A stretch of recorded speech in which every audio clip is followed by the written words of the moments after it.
Bonjour et bienvenue dans le programme de formation à l'évangélisation Impact Multisite. J'aimerais aborder dans cet enseignement un sujet traitant du message et de la méthode de transmission du message de Jésus. Selon le docteur John Stott, nous ne pouvons pas venir à Christ pour être justifiés tant que nous ne sommes pas tout d'abord venus à Moïse pour être condamnés. Mais dès que nous venons à Moïse, que nous reconnaissons notre péché, notre culpabilité et notre condamnation, il nous faut partir. Nous devons laisser Moïse nous envoyer vers Jésus. Il nous faut laisser Moïse nous envoyer vers Jésus. Sous-entendu, le Saint-Esprit va se servir de la loi pour nous convaincre de péché, et c'est ainsi que nous allons saisir en Christ le pardon qui va nous sauver. Je peux lire dans la parole de Dieu ce passage tiré de l'évangile de Marc au chapitre 1er, versets 14 à 15. « Mais après que Jean eut été livré, Jésus vint en Galilée, prêchant l'évangile du royaume de Dieu et disant « Le temps est accompli et le royaume de Dieu s'est approché, repentez-vous et croyez à l'évangile. » Le thème central du message de Jésus fut la bonne nouvelle du royaume de Dieu. Prêcher la bonne nouvelle du royaume était le leitmotiv du Seigneur. Ceci apparaît clairement dans les évangiles. Matthieu, par exemple, utilise de façon pratiquement exclusive l'expression « royaume des cieux ». On trouve 32 références. Et puis, il lui arrive d'utiliser tour à tour les expressions « royaume des cieux »,« royaume de Dieu ». Elles évoquent donc le même royaume.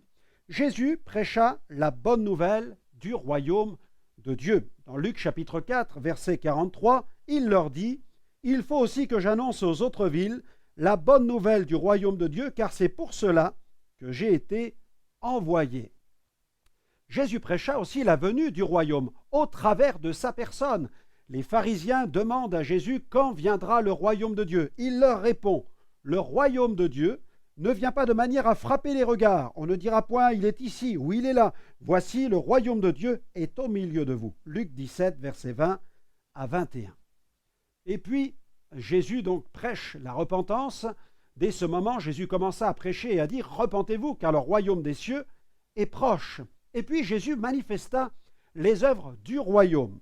Dans Matthieu chapitre 4, verset 23, Jésus parcourait toute la Galilée, enseignant dans les synagogues, prêchant la bonne nouvelle du royaume, et guérissant toute maladie et toute infirmité parmi le peuple. Jésus invita ceux qui l'écoutaient à entrer dans le royaume de Dieu. Il répond à Nicodème, « En vérité, je te le dis, si un homme ne naît d'eau et d'esprit, il ne peut entrer dans le royaume de Dieu. » Jean chapitre 3, verset 5. Voyons notre premier point. Jésus enseigna ses disciples à prêcher le royaume. Cette volonté de prêcher l'évangile du royaume de Dieu s'est exprimée dans pas moins de 50 versets.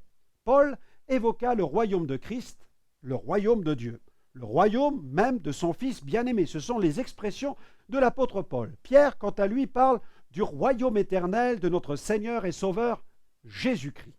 Jésus enseigna ses disciples à prêcher le royaume. Dans Luc, chapitre 9, versets 1 à 2, Jésus ayant assemblé les 12, leur donna force et pouvoir sur tous les démons, avec la puissance de guérir les maladies. Il les envoya prêcher le royaume de Dieu et guérir les malades. Amen. Nous ferons bien de noter qu'il les envoya non seulement prêcher le royaume de Dieu, mais aussi guérir les malades. Il convient donc de faire la différence entre le message du royaume et les œuvres du royaume. Jésus exhorta ses disciples à prêcher que le royaume de Dieu est proche. Il les enseigna au sujet du royaume en utilisant des sermons, des paraboles. Il s'agit là des mystères du royaume. Et puis Jésus insista fortement auprès de ses disciples sur la nécessité de respecter la loi morale et de faire la volonté de son Père, condition sine qua non pour pouvoir entrer dans le royaume de Dieu. On peut lire dans Matthieu chapitre 5, versets 19 à 20, « Celui donc qui supprimera l'un de ces plus petits commandements et qui enseignera aux hommes à faire de même, sera appelé le plus petit dans le royaume des cieux.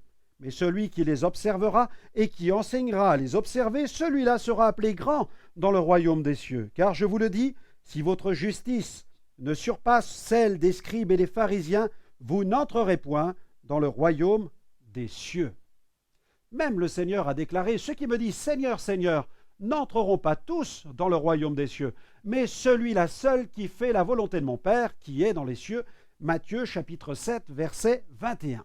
Il invita ses auditeurs à chercher premièrement le royaume de Dieu et sa justice. Même après sa résurrection, il continua à leur parler des choses qui concernent le royaume de Dieu. Les enseignements de Jésus sur le royaume de Dieu contribuèrent à donner tout leur volume aux paroles de la loi et des prophètes. Point numéro 2. L'Église prêcha, elle aussi, le royaume. Le livre des Actes des Apôtres fait aussi référence, fait état de la prédication du royaume. Philippe l'évangéliste, par exemple, dans Acte 8, verset 12, « Mais quand ils eurent cru à Philippe qui leur annonçait la bonne nouvelle du royaume de Dieu et du nom de Jésus-Christ, hommes et femmes se firent baptisés. » Or, nous savons que le message de Philippe fut axé sur la personne de Jésus. Il prêcha le Christ, il prêcha le royaume, il prêcha le Christ. L'apôtre Paul, cette fois-ci, quand il édifia les premières communautés chrétiennes, Paul encouragea les croyants à persévérer dans les épreuves. Dans Acte 14, verset 22, fortifiant l'esprit des disciples, les exhortant à persévérer dans la foi et disant que c'est par beaucoup de tribulations qu'il nous faut entrer dans le royaume de Dieu. Et puis à Éphèse, Paul entre dans la synagogue où il parle librement. Pendant 3 mois, il va discourir concernant les choses qui concernent le royaume de Dieu, s'efforçant de persuader ceux qui l'écoutent. Paul entra dans la synagogue, dans Acte 19, verset 8. Et puis, lorsqu'il fut emprisonné à Rome, il reçoit la visite de quelques juifs pieux. Dans Acte 28, verset 23, Paul leur annonça le royaume de Dieu, en rendant témoignage et en cherchant par la loi de Moïse et par les prophètes à les persuader de ce qui concerne Jésus. L'entretien dura depuis le matin jusqu'au soir. Ce passage nous éclaire davantage sur le contenu du message du royaume de Dieu et sur la façon de le communiquer. Paul rendit témoignage et enseigna à partir des saintes écritures en s'appuyant sur la loi et les prophètes, le but final étant de persuader ses auditeurs en ce qui concerne Jésus. La venue de Jésus sur la terre pour donner sa vie en sacrifice nous offre la possibilité d'entrer bientôt dans le royaume de Dieu. Les saints sont pour le moment les héritiers du royaume. Et bien qu'ils ne soient pas encore résidents du royaume, ils vivent déjà sous l'autorité et la souveraineté de Christ. Son retour leur permettra d'assister à la manifestation visible de son royaume. Troisième point, voyons d'autres expressions. Le mot « évangile » est un mot qui a été traduit à partir du grec et c'est un terme qui signifie « bonne nouvelle ». Bonne nouvelle. Dans le Nouveau Testament, il désigne le message, la bonne nouvelle que Christ et ses apôtres ont annoncée. Ce message est appelé l'évangile de Dieu, l'évangile de Christ, la bonne nouvelle de la grâce de Dieu, l'évangile de paix, l'évangile du salut, le glorieux évangile. Il a été annoncé par le Seigneur et il est aussi appelé l'évangile du royaume. Les apôtres l'ont prêché à leur tour, les évangélistes comme Philippe également. Il est la puissance de Dieu pour le salut de quiconque croit. L'évangile est éternel, immuable. C'est le message de la réconciliation avec Dieu au moyen du sacrifice de Jésus-Christ. Pas question de modifier son contenu. Eden Tozer a déclaré « Le néo-christianisme, qui semble le plus populaire aujourd'hui et certainement le plus agressif, est très prudent quant au fait de s'opposer au péché. Il gagne les foules en les amusant et en cachant ce qu'implique le message chrétien. » Je peux comprendre l'avis tranché de M. Tozer face à certaines méthodes où le message est inexistant. C'est pourquoi les méthodes doivent être aiguisées. Elles ne restent que des moyens qui permettent de capturer la culture des auditeurs. Le mot méthode vient du latin methodus, terme qui signifie un ensemble de procédés raisonnés. Une bonne méthode, qu'elle soit créative ou classique, doit servir à annoncer l'Évangile de façon pertinente. Lorsque je prêche dans la rue, je suis souvent comme l'apôtre Paul à Athènes. En tout cas, j'ai souvent cette impression. Il n'avait pas le look d'un prédicateur américain avec une Bible noire sur laquelle on peut lire ces mots gravés en lettres d'or, Holy Bible.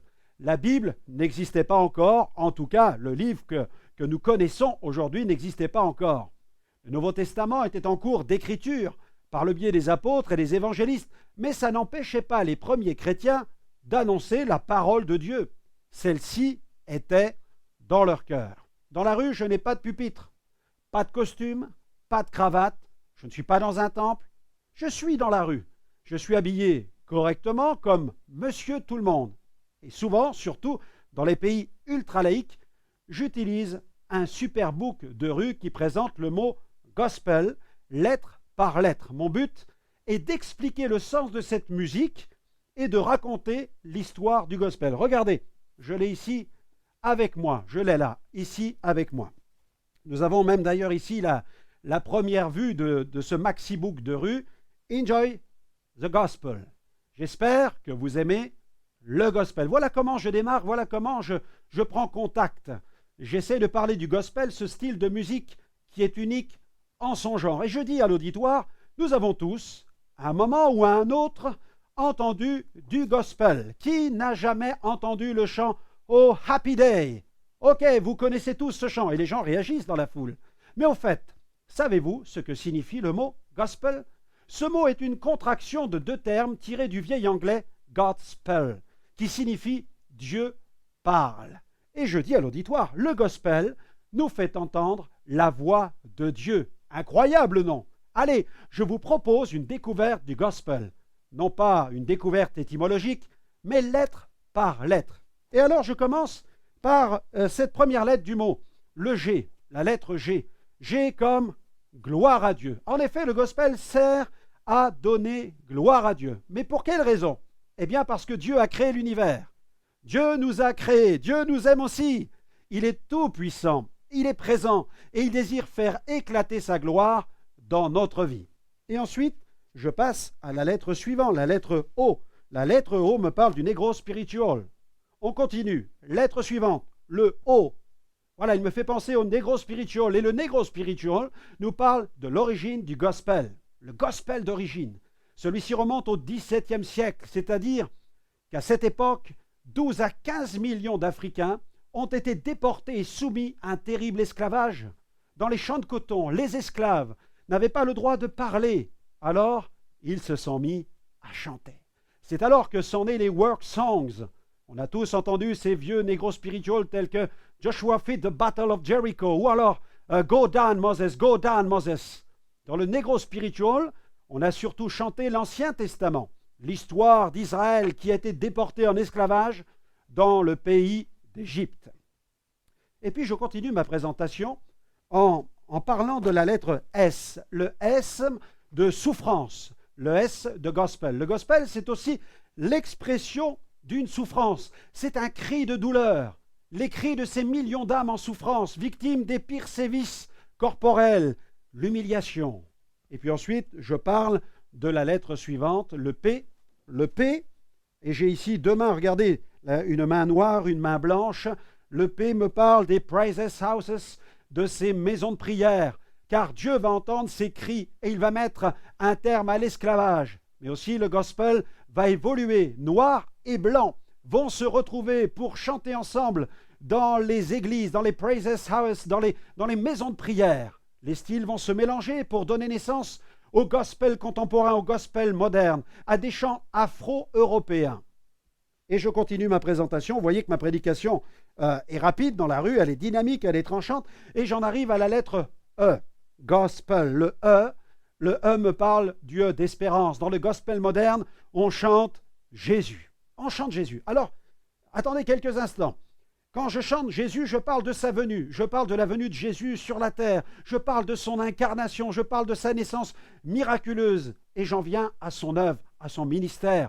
Jésus qui allait de lieu en lieu, faisant du bien, guérissant les malades, délivrant les possédés, purifiant les lépreux, pardonnant les péchés, ressuscitant les morts. Et je parle de son œuvre et de sa mort sur la croix. Je parle de sa mort sur la croix. Il est mort pour nos péchés. Il a donné sa vie pour nos fautes. Vous voyez, je prêche clairement l'évangile. Je parle ensuite de sa résurrection. La mort n'avait pas le pouvoir de le retenir. Jésus est sorti du tombeau. Il vit pour l'éternité. Il est remonté dans la gloire. Il règne sur le trône des trônes. Il revient bientôt. Et je parle ensuite de sa puissance, la puissance du Christ qui peut transformer nos vies. Oui, le gospel célèbre la vie de Jésus, le gospel célèbre la résurrection, la puissance de Dieu.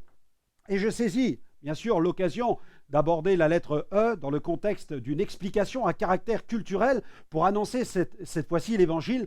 Je passe de l'exposition historique à la proclamation biblique. Vous avez vu, je fais de la gymnastique, je rebondis lorsque je suis sur la lettre E avec le mot Emmanuel. Je passe de l'histoire, de l'exposé historique à la proclamation biblique. Et je termine par la lettre L. La lettre L me parle de liberté. Je termine avec ce L. Le gospel célèbre la victoire sur le racisme. Le gospel célèbre aussi la liberté retrouvée, la victoire sur toutes les formes d'esclavage, la liberté de chanter sa foi, la liberté d'exprimer sa foi. Dieu soit béni.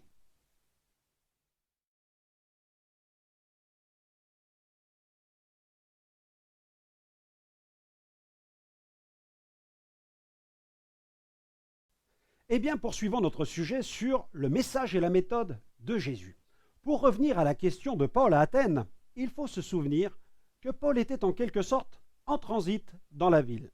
Il arrivait de Bérée et se préparait pour se rendre à Corinthe.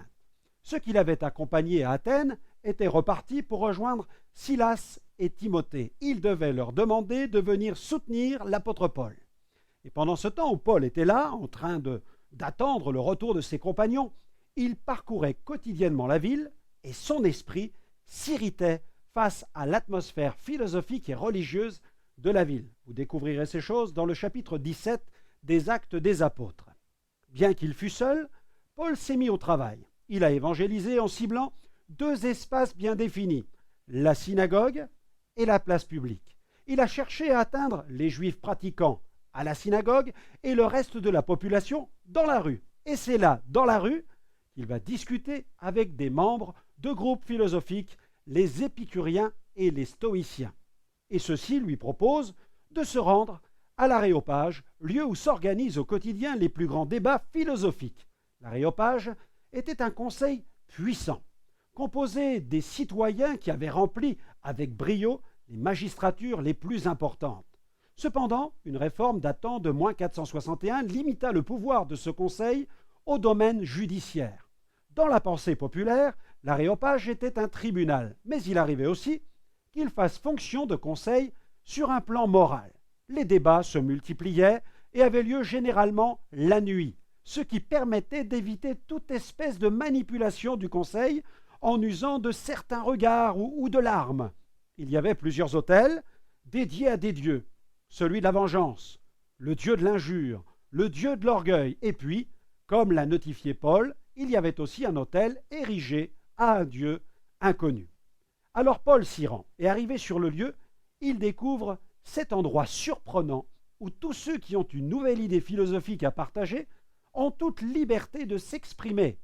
Le tour où Paul doit s'exprimer arrive. L'apôtre se tient debout face à un grand nombre d'auditeurs. Et pour établir la prise de contact, il va user de cette célèbre introduction mémorable. Acte 17, versets 22 à 23. Hommes athéniens, je vous trouve à tous égards extrêmement religieux, car en parcourant votre ville et en considérant les objets de votre dévotion, j'ai même découvert un autel avec cette inscription à un Dieu inconnu. Ce que vous révérez sans le connaître, c'est ce que je vous annonce. Et ensuite, Paul poursuit son exposé prédication en parlant du Créateur, de sa nature, de sa puissance, de son unicité. En exaltant le divin, il souligne l'inutilité et la vanité des idoles avec leur temple. Et il clôt cette prédication d'un pacte en proclamant la résurrection de Jésus, l'imminence du jugement et la nécessité de la repentance. Réaction plus que mitigée dans l'assistance. On se moque, on pouffe de rire. Et il a passé son tour. Au suivant. Cependant, il nous faut bien noter que la difficulté de l'exercice n'a pas empêché le Saint-Esprit d'agir, car plusieurs donnèrent leur cœur au Seigneur. Dans Acte 17, versets 33 à 34, Ainsi Paul se retira du milieu d'eux. Quelques-uns néanmoins s'attachèrent à lui et crurent. Denis, l'Aréopagite, une femme nommée Damaris et d'autres avec eux. Dans certains contextes, on peut parfois avoir le sentiment que le message n'a pas porté, mais c'est méconnaître la perspicacité du ministère du Saint-Esprit. Vous avez noté que Denis, l'Aréopagite, se tourna vers le Seigneur. Denis n'était pas n'importe qui, car un Aréopagite était un des membres du tribunal d'Athènes. Il s'agit donc d'un intellectuel, d'une personnalité dans la ville, une personne clé. L'apôtre Paul, quant à lui, a affirmé aux chrétiens de Corinthe « Car nous ne falsifions point la parole de Dieu comme font plusieurs, mais c'est avec sincérité. Mais c'est de la part de Dieu que nous parlons en Christ devant Dieu. » Quelle que soit la méthode d'évangélisation employée, pour qu'il y ait véritablement évangélisation, il faut que l'évangile soit clairement présenté. Il est en tout cas de notre responsabilité de ne jamais dénaturer le message de Dieu, car si celui-ci est trop dilué, il perd toutes ses propriétés salvatrices. Point numéro 4. Jésus et son message d'évangélisation. Trop souvent, nous pensons que Jésus est venu pour annuler l'Ancien Testament et le remplacer par le Nouveau. Mais malheureusement, cette mauvaise compréhension des choses a porté un lourd préjudice au contenu même du message d'évangélisation et à son caractère tranchant. Jésus n'est jamais venu pour abroger la loi morale. Au contraire, il a toujours cherché à en amplifier son impact. Je pense à l'évidence du sermon sur la montagne, Matthieu chapitre 5, versets 17 à 19. Cette réalité apparaît clairement dans ce sermon sur la montagne où Jésus évoque la loi morale et cherche même à l'amplifier pour pénétrer les cœurs plus profondément. D'ailleurs, c'est en maximisant l'impact de la loi morale que Jésus a mis le dos au mur les chefs religieux, les pharisiens.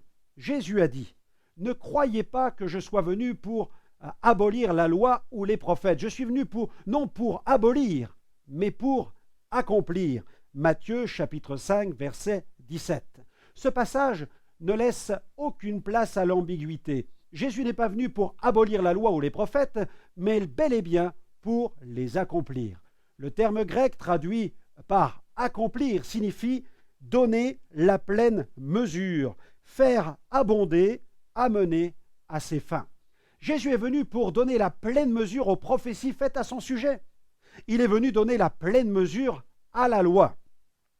Dans le sermon sur la montagne, Jésus cite d'ailleurs la loi de façon répétée. Je pense à Matthieu 5, verset 27, où Jésus dit « Vous avez appris qu'il était dit « Tu ne commettras point d'adultère ». Dans Matthieu 5, 38, il ajoute « Vous avez appris qu'il était dit « œil pour œil et dent pour dent ». Dans Matthieu 5, 43, vous avez appris qu'il a été dit « Tu aimeras ton prochain et tu haïras ton ennemi ». Si nous prenons cet autre exemple, celui du jeune homme riche, dans Marc 10, versets 17 à 22, bien que le jeune homme se vante de respecter plusieurs des commandements, Jésus va mettre en évidence un grave problème spirituel chez lui, celui de l'idolâtrie. Sous une apparence de bonne morale, ce jeune homme se révéla être un véritable transgresseur du premier commandement. Ce récit met en évidence deux choses. La propre justice du jeune homme face à la loi, et puis son ingratitude envers Dieu. Une autre expression encore, un autre exemple encore, celui du scribe qui interpelle Jésus au sujet de la loi, dans Marc chapitre 12, versets 28 à 34. Cette discussion entre les deux hommes tourne autour des plus grands commandements. La réponse de Jésus à la question du chef religieux fournit une nouvelle fois une preuve évidente que Jésus n'est pas venu pour abolir la loi, mais pour l'accomplir. Souvenons-nous de cette parole du Seigneur qui a dit « Tant que le ciel et la terre ne passeront point, il ne disparaîtra pas de la loi un seul iota ou un seul trait de lettre, jusqu'à ce que tout soit arrivé. Celui-là donc qui supprimera l'un de ces plus petits commandements et qui enseignera aux hommes à faire de même, sera appelé le plus petit dans le royaume des cieux. Mais celui qui les observera et qui enseignera à les observer, celui-là sera appelé grand dans le royaume des cieux. » Matthieu chapitre 5, versets 18 à 19. Une approche plus soft avec des cœurs humbles. C'est ce qu'on note dans la parole de Dieu. Il est clair, au regard du texte biblique, que Jésus n'a pas eu la même approche avec tout le monde. Il n'a pas eu systématiquement recours à la loi de façon directe avec ceux qu'il rencontrait. Lorsque des personnes venaient à lui avec un cœur humble, un cœur brisé, Jésus n'avait pas besoin d'utiliser l'arsenal des 10 commandements. Nicodème, par exemple, c'était un docteur de la loi, et il est venu à la rencontre de Jésus de nuit. Cet homme était déjà versé dans la loi de Dieu, mais il cherche à approcher Jésus de façon respectueuse. Et la façon avec laquelle il s'adresse à Jésus nous montre non seulement que cet homme était humble et respectueux, mais qu'il reconnaissait l'autorité de Jésus. Il ne manifesta aucun mépris à l'égard de Jésus, comme le firent la plupart des pharisiens. Il vint de nuit vers le Seigneur, et lorsqu'il s'est approché de Jésus, il lui a dit « Rabbi, nous savons que tu es un docteur venu de la part de Dieu, car personne ne peut faire ces miracles que tu fais si Dieu n'est avec toi. » Dans le cœur de Nathanaël, il n'y avait pas de fraude, par exemple. Une seule parole prophétique du Seigneur suffit à le convaincre de la divinité de Jésus.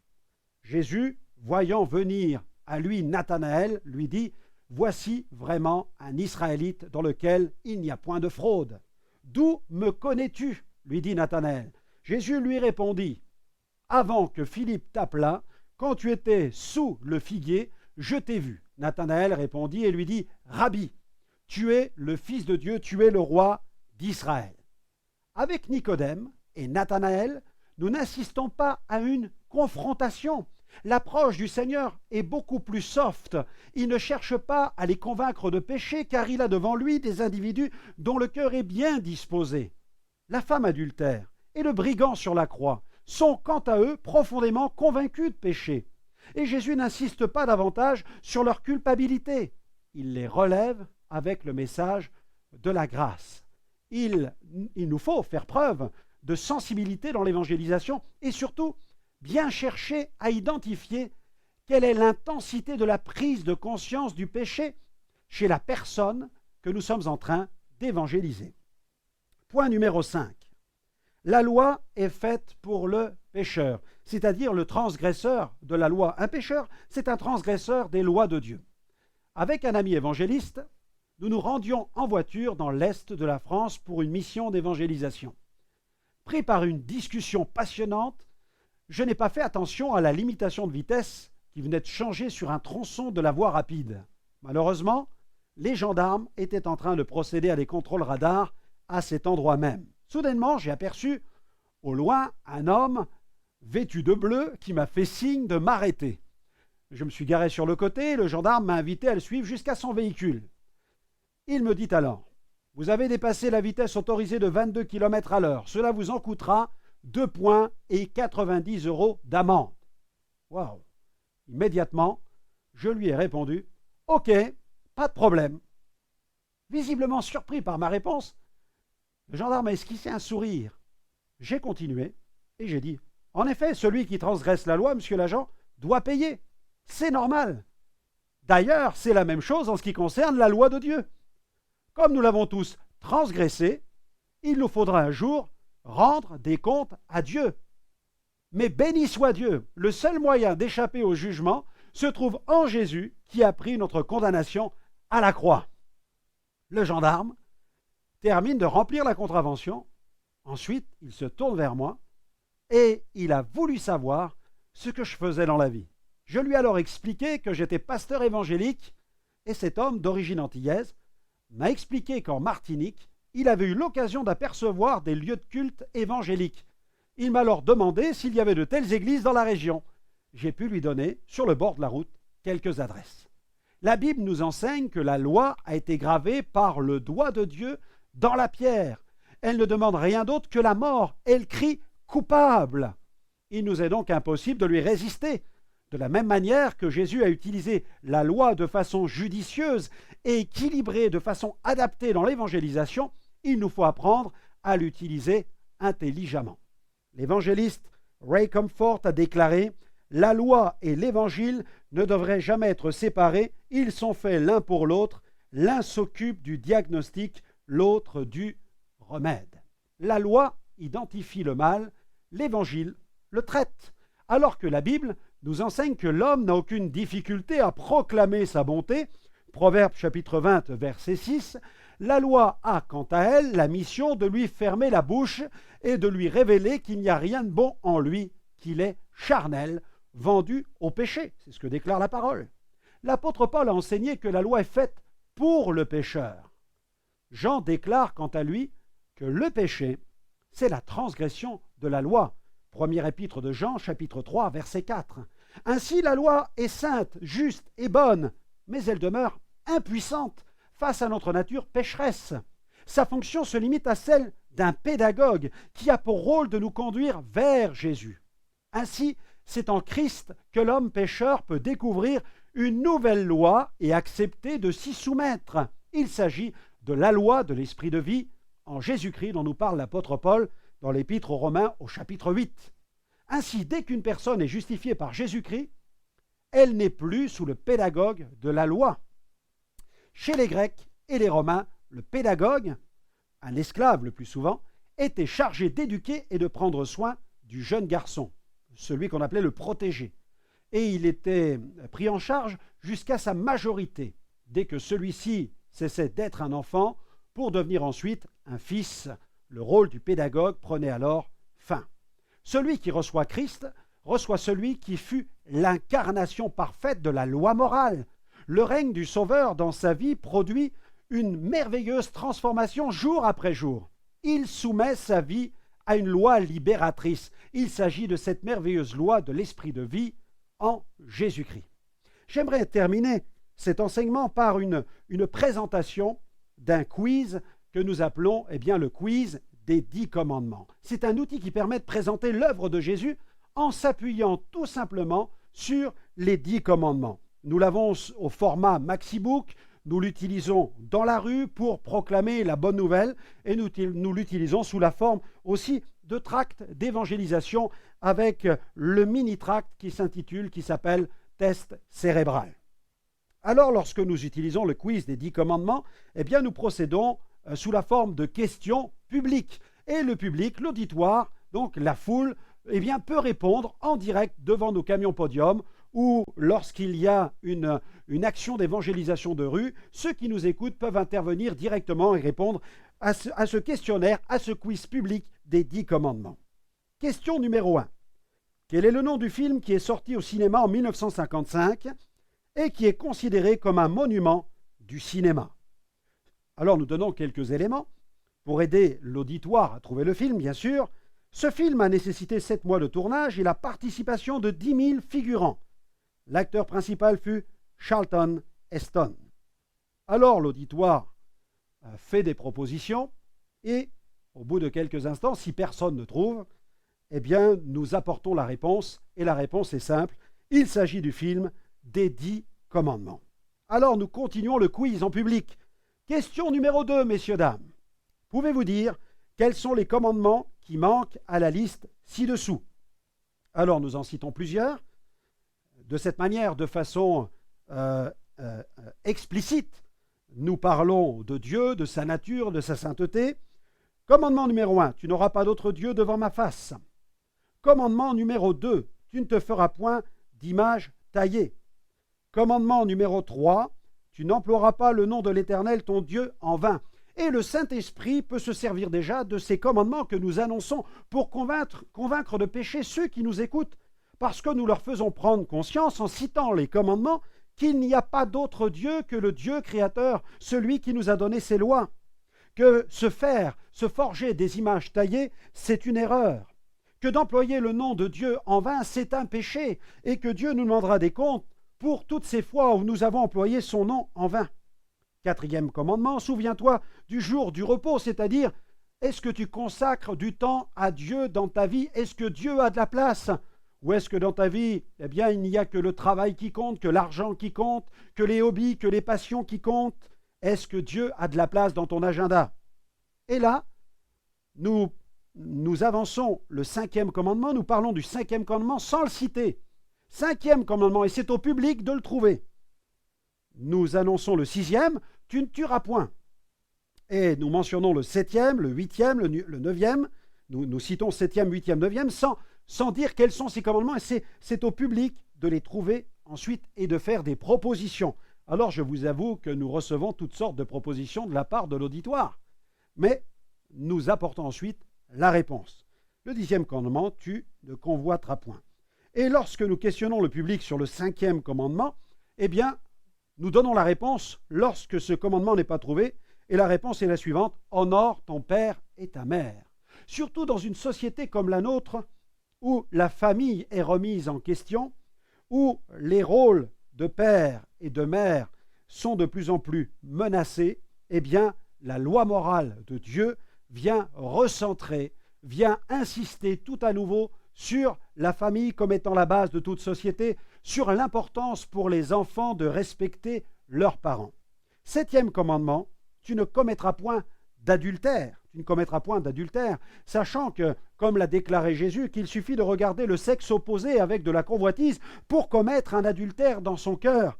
Nous utilisons la loi morale, mais en même temps nous la proclamons dans l'esprit du Seigneur Jésus pour toucher le cœur des auditeurs, ainsi lui fermer la bouche de l'auditoire et lui faire prendre conscience qu'il a transgressé ce commandement. Avec la débauche de notre société, avec cette culture de la pornographie qui inonde tous nos médias, nous commettons adultère. Notre société est une société adultère, où nous avons toute une explosion de divorces et d'adultères qui sont commis tout au long de l'année dans notre pays.